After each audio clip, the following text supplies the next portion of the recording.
Welcome to another episode of Growth Marketers Podcast. I'm Solomon Timothy. And I am Taylor Rowe. Today's episode was it was a good one. We talked about email marketing. So there's a lot of different email marketing tools out there. We didn't get much into the actual technologies of the platforms, more from a strategic level of how do we apply this to my business? What are some of the best practices? What metrics should we be looking at in tracking, email? And who should we email to? So hopefully you enjoyed it. If you have any questions, definitely reach out to us at growthmarketers@oneims.com.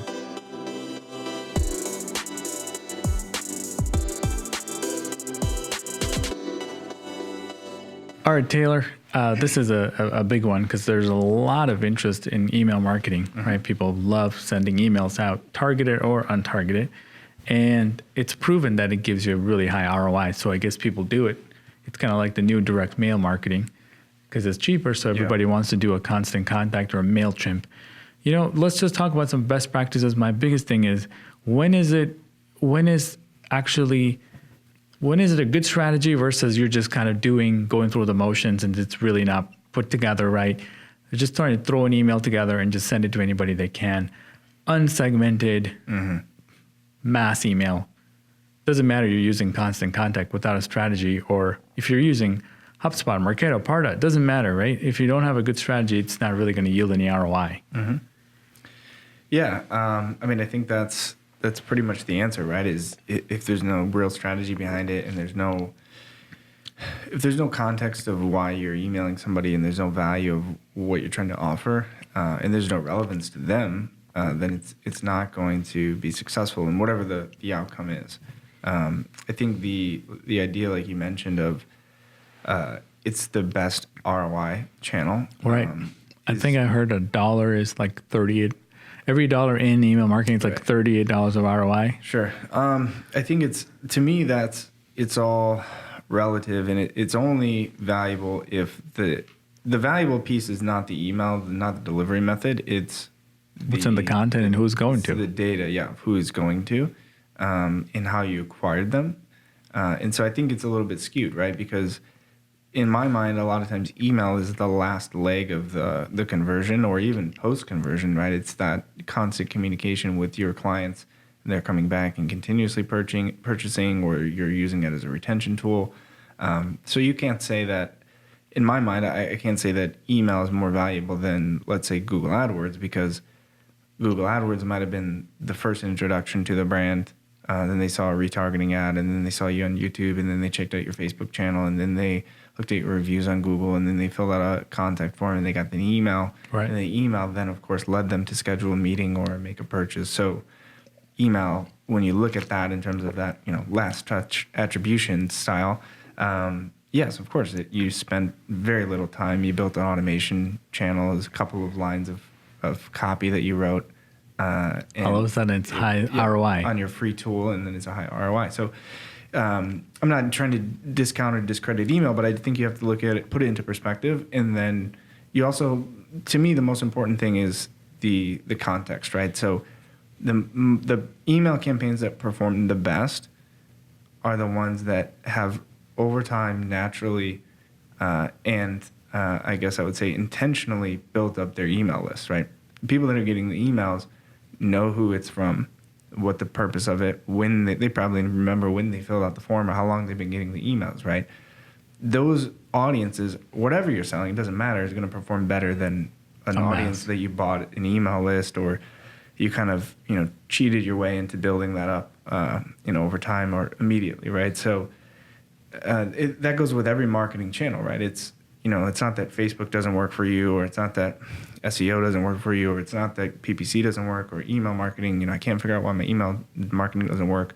It all comes down to that core, marketing sort of basis of who are these people and what are you offering and why should they care about it, right? And so if it's an email list, like you said, not even just taking your whole email list and trying to send out some sort of an offer, how much can we segment that? Right. So that that's what I was going to get at. We know whatever attributes you have about the contacts, right? How can we even further segment that past just the fact that these people reached out to me these people reach out to me and they fit in this bucket, and this bucket.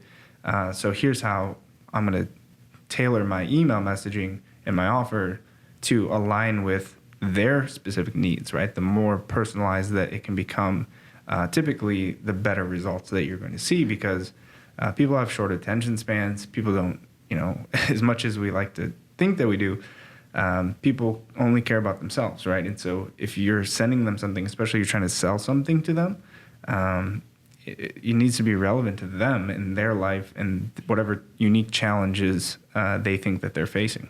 I was going to say the best type of emails that I've converted on, right? So they spoke to my need, and it was not a mass email. Right. I hardly ever like email newsletters because it's just like, why do I care? Do you know what I'm saying? Right. How is that going to help me solve my challenge of my day? Right. But you nurture me through education. You invite me to the kind of events or whatever, webinar, webcast, whatever you want to call it. And I'm opting in every single time. I'm kind of going through that buyer's journey and their funnel, and I'm converting at a very different pace than somebody else. Right. With a different need. And the more sequences that you can create that are personalized, it's not that email is bad or doesn't generate the ROI. It's sort of this, we have no idea how they subscribed. We kind of switched 5 software. We inherited this list from 5 different trade shows. Data, We, it's like, this is from a salesperson's list. It doesn't, it's not going to generate the ROI you're looking for. So what I sometimes see people do is they send a mass email saying, if you're still interested in getting information now, click this button. Let us put you in a sequence. I've seen that. Right, like a double opt-in or just kind of cleansing your list. Exactly. Yeah, I know. I think people always want to look at the volume or the size of that list and use that as a measuring stick of their success. Right. It's not. I think we live in especially when we talk about digital marketing, it's continuously going towards quality over quantity. And I would personally rather have a smaller list that, like I said, is very engaged. They open all of my emails that I send out, they click, and I know what kind of offers will resonate with them. So if you're running a campaign, you can be very specific, and ultimately it will get you better ROI, and you'll be able to interact with your audience, engage with your audience much better, and make changes rather than just, kind of that generalized, marketing approach where you think this, test might work because, whatever. Or is it even a test? Yeah, exactly. Well, you can test. I mean, you're testing generalized call to actions or generalized, subject lines and those sorts of things where. Hey, there's a podcast episode. It's called Cast a Wide Net. Maybe we check that out. Yeah. We just talked about this. If you're listening to the podcast, the podcast before this, we talked about, honing in on your audience rather than trying to be all things to all people. And this is where sort of that trickle-down effect of that strategy comes into play, right? If we're just casting a wide net and with our lead generation efforts, then, the data that we're getting in terms of our pixel data and our cookie data is going to be very general and very broad. So then our remarketing ads or display ads maybe not be as effective because our messaging won't quite align or won't quite be specific enough. To the same extent, you're going to get an email list that's going to grow in terms of volume, or people that are liking or following you on different social channels is going to grow. But then it becomes harder and harder as the marketer to provide value to them that's relevant, because now you have to just be broad enough that you don't offend anybody, or that it can cover all your bases, rather than talking about real challenges and real issues that people may be having and how your product or solution solves that in a very specific use case, because your audience is too broad, right? So then that trickles down, like I said, into email, what we're talking about now, and the same thing is going to happen unless you're able to identify what those criteria are that makes all those audience members different, and then you can actually segment them, and then you're creating more work for yourself, but create different sequences and workflows and email messaging and offers and even pricing based on the criteria that you've kind of identified. So that way, if you can segment it, then you can still offer that. But it's kind of that, whatever, crap in, crap out kind of. Garbage in, garbage out. Garbage in, garbage out. Gotta go. Hey, so the key is personalization. we get that. And the more personalized it is, the more engaged they're going to be. And then you can start to do call to action testing, and you can test subject lines and things like that. And I don't think people understand how difficult it is to get to that level, right? So how do you get a list segmented to, let's just use, I think we used dog food last time or something. Hey, you have this type of dog. This is what you need. You have that type of dog. You have a puppy. It's a different thing than you have, right? 5 dogs. You're a valued dog buyer. You don't buy the premium one. Then you have the premium. How do you get this type of information, and how do you segment it? So if you're doing an email blast for a promotion, how many different emails are you going to send? Yeah. Most businesses, or I would venture to say every business, right, has different types of customers. Even if they're selling the same thing, it's either packaged in different packaging to reach those different audiences, or at the very least, your audience is going to engage with you different, right? So, like you said, over time, and probably that's the biggest factor is time, to actually genuinely build up a list, sort of organically build up an email list of people who know who you are and reached out to you, like you said, that you're not just buying a list or collecting a list at a trade show or something like that. So over time, you collect that information, and then you can implement different strategies to get more information out of them, but you can also set different segments based on behavioral characteristics, right? So you're going to have audience lists that are very highly engaged with your content, that open and read all of your emails. They always click through. Maybe they, 4 out of 5 times they actually make a purchase if it's an e-commerce, or they'll reach out to you, right? They're an engaged audience, right? Then you'll have kind of people in the middle who are, sometimes they open, but they don't always click through, or they just kind of open and shut it, and you don't really know if they're just archiving it every time, but at least they're doing something. And then you have another list that's completely dead, completely cold, that you don't even know if they give you the right email. They don't know how to log into the email. And that's where you mentioned, hey, do we do every once in a while, do we cleanse this list? Do we do some sort of a double opt-in, or just say, I'm cleaning up my email list? I want to make sure that you still want to get my content. You still find this valuable. Or do some sort of a survey, right? Like you said, a newsletter could be something that could be seen as an annoyance if it's not properly done. So if you're doing something as broad as a newsletter, maybe ask your audience what kind of information they would find valuable. What kind of information should I cover in my next newsletter that you would see value in? And maybe you'll get some responses, right? It depends on what kind of business you're in, but you can break it down by characteristics of that audience list, whether that's job title, or whether that's industry, or whether that's male, female, whatever you're trying to sell. If it's e-commerce, you can look at past purchase behavior. You can look at website traffic. If it's just any kind of business, any kind of email list, like we said, you can just look at the behaviors within that email engine, whatever you're using. So take a one step back. What behaviors are we looking for? What metrics? And we could wrap it up with that. Yeah. If it's just looking at email, I would look at, like I said, open rate, click-through rate. I would look at clicks to website, all those sorts of things. I would look at age, like how long have they been in your email list. Most email engines that you'll use have their own set of scoring criteria. Sure. Even the free ones, MailChimp, Constant Contact that we're kind of talking about, you'd be able to see, in there, this is a 3-star contact or a 5-star contact because whatever, they've been in your system since 2006 and they open 80% of your emails, and they've, only purchased from you one time or this or that or whatever. Maybe they purchased from you 100 times. Whatever your business is, that piece is going to be different. But at the very fundamental level of just understanding engagement with your emails, your email engine should have that data. And that's where you mentioned there is a risk of continuously changing platforms. Right. A lot of that historical data is not going to be in there. It's huge, and I'm surprised of how many people still do that. There's no doubt that you're losing valuable information. You're using all that historical information, and email marketing can be expensive if you really wanted to get a really nice platform in place. It could cost tens of thousands of dollars a month.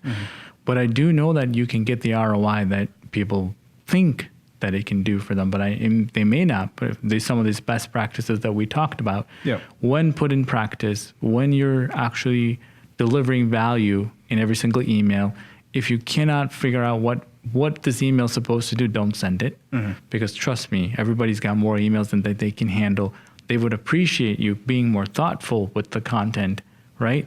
And in their need, rather than being more of a selfish thing. I got to send a mass email today because my boss told me to. Yeah, and that's always a question that people get, is with anything. Social media and email seems to be the most common of volume and consistency, right? Well, how many emails should I send? How many times should I post on social media and Facebook? And the answer that I always give is it just should be genuine. Like you said, if it's if you don't have anything nice to say, don't say anything. Don't send anything. If you can't come up with a logical reason to send an email to provide value, then it's probably not that important. Now, don't use that as an excuse to not send out an email this week or this month because you couldn't think of any creative ideas, right? But don't just do something for the sake of doing something. So the volume of it will be completely contingent on the value that you're adding. I've seen campaigns and emails that companies will send out every single day or multiple times a day to different segments, of course. But that's not too much because it's valuable to their audience, right? And not everyone's seeing every email. And then at the same time, you'll see some companies who will email everyone in their own respect maybe once a month, and that's not too sparse or infrequent because to that audience, that's sort of the norm, and what they have to offer is not. It's valuable enough that that's it's what they can send out on that monthly basis or bi-weekly basis. But what their offer is not unique enough each time that they can send a new email out every month, right? Whatever that, if it's something like a manufacturing company or something like that, you don't have that much new information to send to the same people over and over and over and over. So there's a kind of a balance between being helpful and being annoying, and I believe if you're being valuable and you're genuine about it, you'll never cross that line. So it's not about the number, it's about the intent behind the email. Like you said, come up with a reason why you're sending the email, who you're sending it to, and how they're supposed to benefit from it, or what the next step, what is the purpose of it, right? What is the next step they're supposed to take with that email? And most of the time, it'll kind of naturally work itself out in terms of the consistency. Right, absolutely. And if you're into having marketing automations and systems like that, I would rather you figure out the marketing sequences rather than a mass email, right? Building out as many of those sequences possible for every scenarios and automate who gets it what. You can send more than one to the same person in the same week as long as it's trying to grow them or tell them something, right? Get them to act on something. And building as many of that as possible rather than take all and mass email them. I mean, Christmas time comes, you get 1 million emails. Right. As you go up, no matter what industry, right? It seems like they have some sort of a special, right? No matter what, or I guess as you go up market, if you will, in the marketing automation technologies and the email engines, the more sophisticated those tools become and the more flexibility and freedom you have. Right. So you asked, what metrics would you track? So at the very basic level with those free tools, you basically only can track the engagement rates of the email platform. When you start getting more sophisticated, you can look at that user's data of where they're, even pulling whether in they're interested, social media information, where they came from originally, what campaign drove them into the context, how they're engaging with other content on your website. So if they're opening your emails, but then they're also going and they're looking at your pricing page, or they're looking at your services page, how often they're coming back. Other people within that organization, are they also coming back to the website? How many times are they opening that particular email? So there's a lot more information that you can gather with a more sophisticated tool. And then, like you said, not just gather the information and then try to think of a way to apply it.